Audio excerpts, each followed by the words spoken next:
Hello friends, welcome to Wealthy Options. This is Reddy. In this video, I am going to explain about what are futures and options in a simple way that anybody can understand. So I am taking a simple example of real estate first to introduce you to the concept of futures and options, and then I will take an example of Reliance and then explain you how this can be related so that you can understand better. Okay.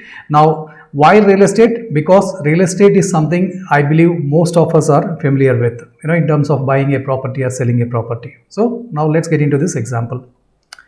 So let's say you are buying a property which is a worth of 10 lakhs, right?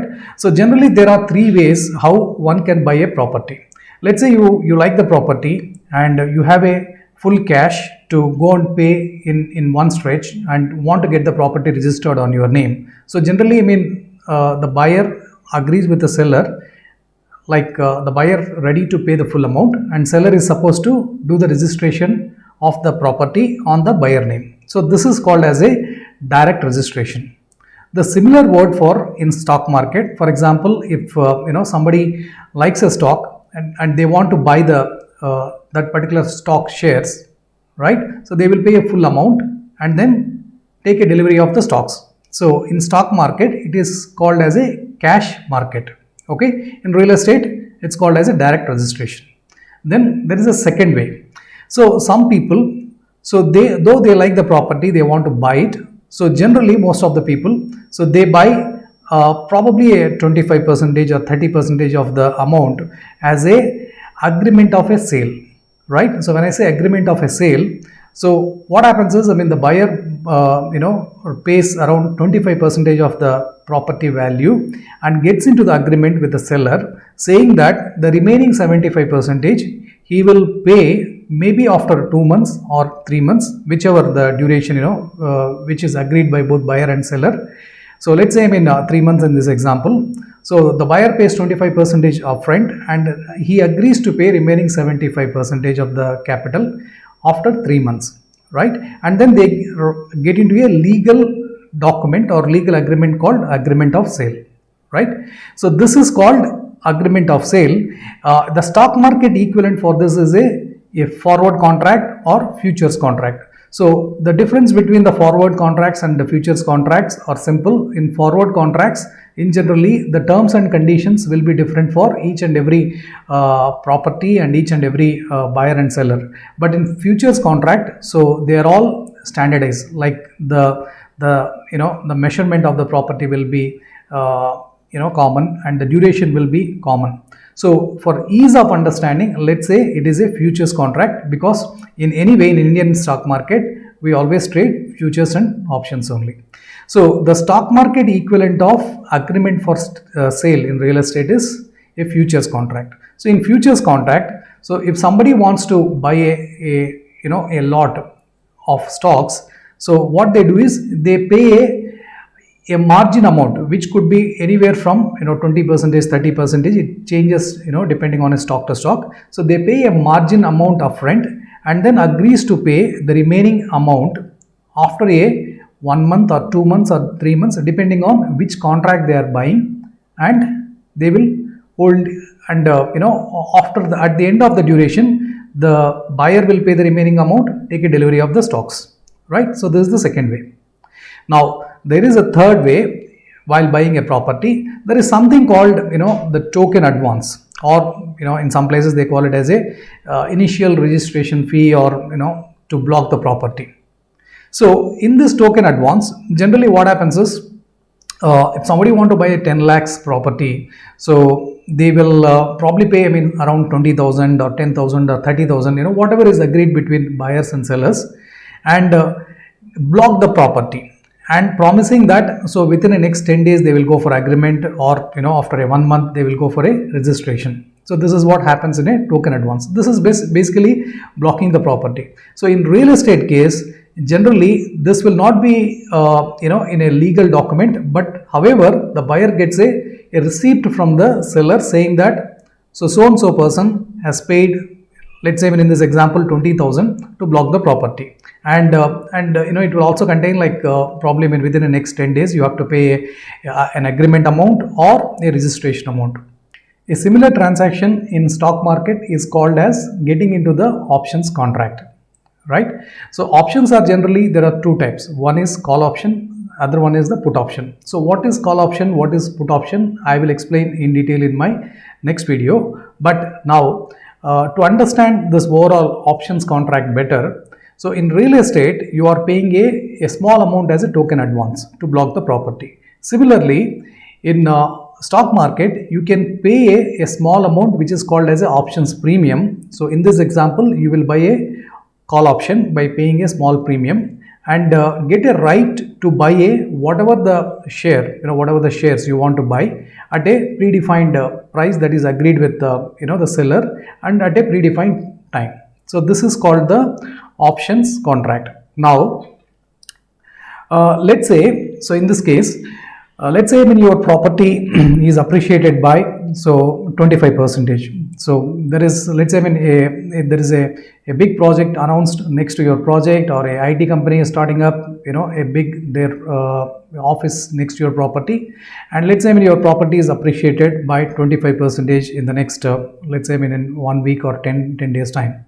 So now what happens is, so in the property case, so because you are going for a direct registration, so in the option 1, so you must be paying all the 10 lakhs upfront, right? And the profit you are getting is 22 lakhs 50,000 out of your 10 lakhs investment. So in this case, your return on investment is obviously 25 percentage. And but instead of paying a full amount and gone for a direct registration, so if you have paid only the agreement amount by getting into the agreement of sale, remember the equivalent of for this in stock market is futures contract. So if you have gone in for an agreement of sale, and let's say in that case, let's say when you paid only 25 percentage of the total property value, which is 2 lakhs 50,000. So however, and because your property is appreciated by 25 percentage, you are getting a return of 2 lakhs 50,000. So you are getting a same return of 2 lakhs 50,000, but whereas here your investment amount is just 2 lakhs 50,000 only, right? So here you have two choices. See, at the end of the 3 months, you can actually pay the 75 percentage of the remaining amount and buy the property, or you can sell your contract, whatever the agreement of sale you are holding now. So you can sell this agreement to some other the person and take the 100% returns here. So remember, here you only paid 2 lakhs 50,000 and you are getting the same profit as a 2 lakhs 50,000. That means here your return on investment is 100%, right? Then third one is the token advance. Right, in real estate world, I mean, as I told you, so in token advance, it's not a legal document. So ideally, though the property gets appreciated by 2 lakhs 50,000 in a week or 10 days time, so you will not be able to actually sell this property by taking a token advance from other person. But when it comes to the stock market, the option contract is a legal document. Right. So if you're so in the case of options contract, you can very well sell whatever the option contract you are holding it, you can very well sell that to the some other person anytime after same day or next day, whenever you want to sell, and you are getting a big profit and you want to sell, you can sell it and take the the best return out of it. So in this example, so as we have seen, so a person has paid a 20,000 as an advance, and for that, so you are getting a return of 2 lakhs 50,000. So which is a return of 1,250 percentage in a span of, let's say, in 1 week or 10 days time. So which is 12.5 times return. Right. So normally, I mean, this is what everybody will see, and this is one of the reason, I mean, many people will try to get into the trading of futures and options by looking at the very attractive returns. But always remember, so this is one side of the coin, right? So you have a 10 lakhs property and you are getting it to 2 lakhs 50,000 profit, so which is a 25% return. But if you are betting on this property just with a 2 lakhs 50,000 in your amount, so when you are getting a profit, yes, it's really good. So you are getting almost 100% return. However, let's say the property gets depreciated, or in stock market example, let's say the share price goes down. So you get a same, the loss as well. So for example, in this case, let's say there is some bad news, after you bought the property and the property gets depreciated by 25%. So in that case, so you will lose your entire capital because you paid 2,50,000 as a agreement of a sale, and then even if you try to sell your property to someone else, and because the your net loss on that property is 2,50,000, so which is almost 100% return. So the reason I am explaining this is, so futures and options has both very good risk and also reward. So you need to understand both sides of the coin, not just one side of the coin. Now let me explain this by taking Reliance as an example so that you can understand this better in stock market terms, right? Now let's say you want to buy 250 shares of Reliance, and the Reliance share is trading at 1904 in a cash market, right? So to buy the 250 shares of a Reliance in cash market, a buyer need to pay 4,76,000 in cash market, and the seller, the obligation is to deliver the 250 shares, and those shares will come into your in your demat account. So this is called a cash market transaction, right? Here you are paying a full amount that is required. Now if I take a futures as an example, so for a futures, for each and every stock, right, the exchanges decide what should be the margin amount, right? Here the main difference is, in a cash market you can buy the one share of a Reliance 10 or 50 or 100, right? But when it comes to the futures contract, as I said some time back, so futures contracts are standardized, right? You cannot buy one share for each and every stock. So exchanges decide what should be the lot size. For the Reliance, the lot size is 250 stocks, which means you can buy the you need to buy a minimum of one lot, which is 250 stocks, and then multiples of lots. For example, you can buy 250 stocks or 500 stocks or 750 and so on. But you cannot buy a single stock and two stocks, right? Now in this example, so because we are buying a 250 shares of a Reliance stock in a futures contract, a buyer will buy the one lot of futures contract.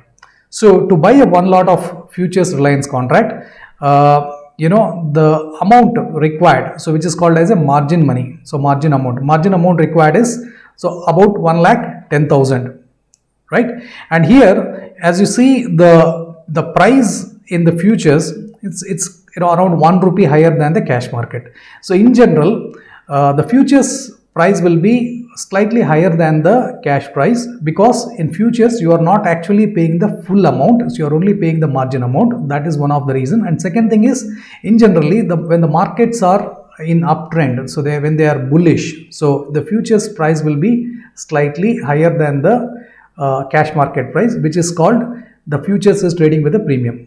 So however, when the markets are, or that particular stock is in a complete bearish phase, and if everybody is trying to sell, so sometimes you will see that the futures price is actually trading less than the cash market price, which is also called as a futures is trading with in a discount compared to the cash market, right? So now so in this example, so in cash market a buyer is paying 4,76,000, but in futures the buyer is paying only the 20 to 25% of the amount that is required in a cash market, right?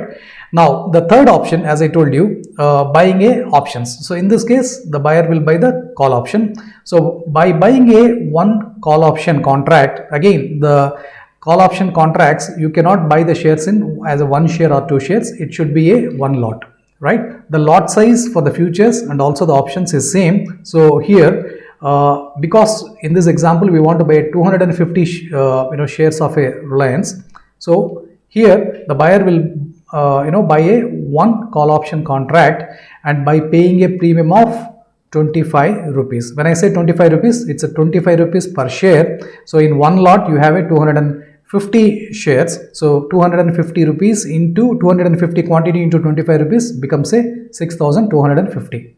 So by paying a as little as 6,250, so you are getting a right to buy the Reliance shares at a price of 1900 rupees. So why 1900 rupees? So when you are buying a options contract, so you will have a set of a strike prices called 1900, 1920, 1880. So what are the strike prices, which strikes to select? I will explain in my upcoming videos. So for now, so let's say you are buying a options contract at a strike price of a 1900 call by paying a premium of 25 rupees per share. Now, let's say the Reliance share, there is a good news from the Reliance company. They announced a best results, or they announced a new product launch, and the stock price went up by 5%. So in this case, so when the stock price goes up by 5% in cash market, so the 1904, the price obviously went up to 1999. So what is the profit you are getting? 23,800. But what is the investment when you have invested through the cash market? 4,76,000. So on a 4,76,000 investment, you are getting a profit of 23,800, which is a return of 5%. But in the same case, if you had done this transaction in futures by buying a one lot, the margin amount that you have invested is only about 1,10,000, and you are getting a same return, right? So your 1905, so when the Reliance share gets appreciated by 5%, your futures also will go up by 5%, right? So you are getting a same 23,800 profit. However, your investment was less. So because your investment was less, so you are getting your actual ROI is 22%. Now let's look at the returns from the options contract. So in options contract, first of all, you have paid the premium of 6,250, which is all your investment to buy one 1900 call option contract at 25 rupees as a premium for each share, right? Now, as Reliance share shot up by 5%, so your premium, whatever you have paid, like 25 rupees, would have got appreciated to around 115 rupees. So as a result of that, you are getting a profit of approximately around 22,500 rupees. So this 22,500 rupees profit you're actually getting on a investment of 6,250. So which means your actual return on investment is 360%. So friends, so this is all on the bright side or reward side. So if the Reliance share has gone down by the 5%, so obviously in cash market you would only lose 5% on your capital. However, in futures contract, so you would have lost 22%, right? Around 22% or 25% of your capital. In options contract, probably you would have lost most of your investment, which is like 6,250 rupees, right? So this is how the returns will work. So one is when you get into this contracts like futures and options contract, either you can hold the contract till the agreed term, like a end of current month or next month or the following month, and pay the remaining amount, take a delivery of a shares, right? Or you can buy, just because you bought it, it doesn't mean that you need to hold these contracts till the end of the term and then take a delivery. So that is from for the people who really want to take a delivery. But these options and futures are heavily used for a trading purpose also. Now you are buying a Reliance shares at 1905 price, and let's say after 1 hour, so Reliance share goes up by 10 points. So you can always sell. You don't need to necessarily, if you want to hold it, you can hold it till the end of the contract. But if you want to sell it tomorrow, day after tomorrow, or the same day after 5 minutes also, you can sell, right? For a profit or loss. If you want to book a loss, so either way you can do it. So that is called using futures and options for the trading purpose. So these futures and options can be used for investment and trading, and also for the hedging and various ways. I'm going to explain all these things in my upcoming videos. So I believe with these two examples, you got a fair idea of what are futures and options. Now let me complete this by going through the definition. Generally, typically going by the definition will confuse. So that's why when I explained what are futures and options with the examples, now I will take you through the definition quickly, so that it becomes complete and you will get 100% idea. Now let's look at the definition of what is futures contract. A futures contract is a legal agreement to buy or sell a particular commodity asset or security at a predetermined price at a specified time in the future. Now, if we can relate this, the definition with the real estate example, whatever we have seen earlier. Now, the commodity asset is the property, and what is the predetermined price? 10 lakhs. So, irrespective of whether the property appreciates or depreciates, the buyer still need to pay remaining the 10 lakhs for the property, and seller is supposed to register the property on buyer name. And by what time, what specified time? If you remember, so the agreement of sale was written for 3 months. So in the next 3 months, so this transaction need to be completed. Now, if we take a shares as an example, the security that we took as an example was Reliance share, and what was the predetermined price? 1905. And what is the specified time? So let's say the buyer has bought the current month contract. So generally all the futures and options contracts, so they end on the last Thursday of every month. So assuming it's a current month contract, so you have a buyer has a time till end of the month to pay the remaining amount and buy the Reliance shares, 250 Reliance shares as per that example, at a price of 1905, irrespective of whether the Reliance price is actually trading at 2000 rupees or 1800 rupees on that day. So that is taking the delivery, right? However, so he always have an option. So if he don't want to take a delivery of the stocks, so he can always sell the futures contract to someone else and book the profit or loss depending on the at what price he completes the transactions. So these futures and options contracts, so they can be used for in a multiple ways, like for investment, for trading purpose, for hedging purpose. So what are all the different ways how and we can use this instruments?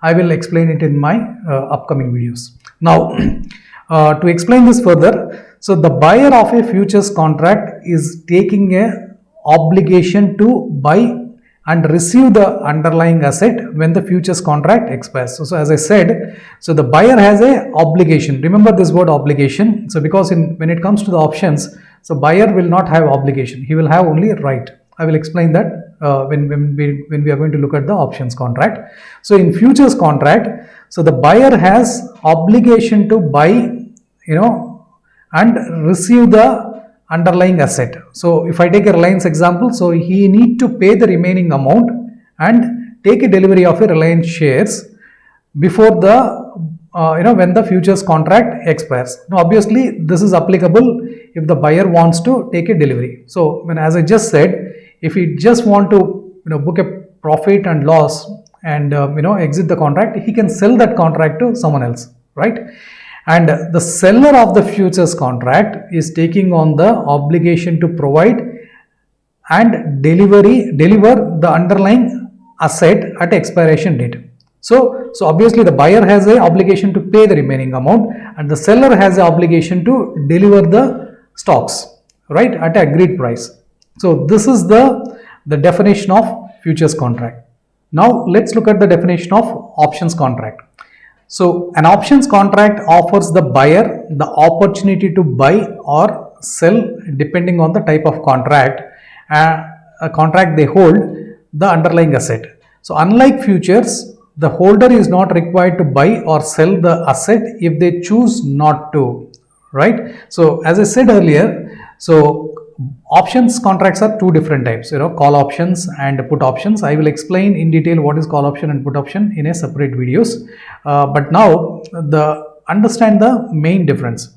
So in futures, a buyer has obligation to pay remaining amount and take the delivery, right? It's an obligation, and he cannot hold the contract and say that I will not pay the remaining amount. He has to, or he need to sell that, he need to get rid of that contract by selling it to someone else. That's the only option, right? Even in the real estate example, if you remember, so when the buyer paid the token advance, so because it is not a legal agreement, so he just paid 20,000 rupees. So if he decides, let's say the property prices are depreciating, so because of some bad news, so he may not actually buy, but in that case he may lose the 20,000, but he don't need to necessarily buy. So he has a right to buy, but he don't have any obligation to buy.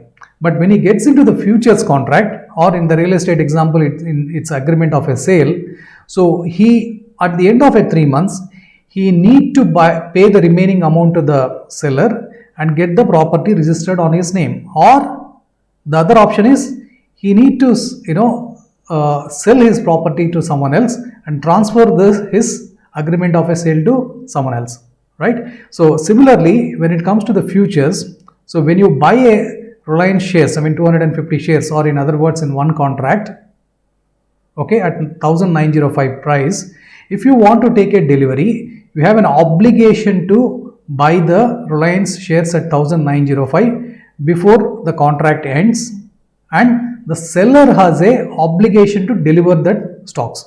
So this is if you want to take a delivery. So what is the second option? If you don't want to take a delivery, let's say the Reliance share, so instead of appreciating, so it dropped from 1905 to the 1800, and you don't want to take a delivery of a shares. So you can't say that I will not take a delivery of a shares by holding the futures contract with you. So if you don't want to take a delivery, so what is that you need to do? You can actually sell your futures contract to someone else, right? In which case you will anyway book the loss and say that I don't want to take a delivery. So in case of options contract, so options contract gives a right to buy but not an obligation. Now let's look at call options. So call options allow the holder to buy the asset at a stated price within a specific time frame. So in our example, so we bought a 1900 call option contract at a price of, by paying a premium of 25 rupees. So what it means is, the buyer of a call option contract so has a right to buy the Reliance shares at 1900 rupees irrespective of whether the share price goes to 2000 rupees or 2200 rupees. So now let's say he bought a contract, a 1900 call option contract.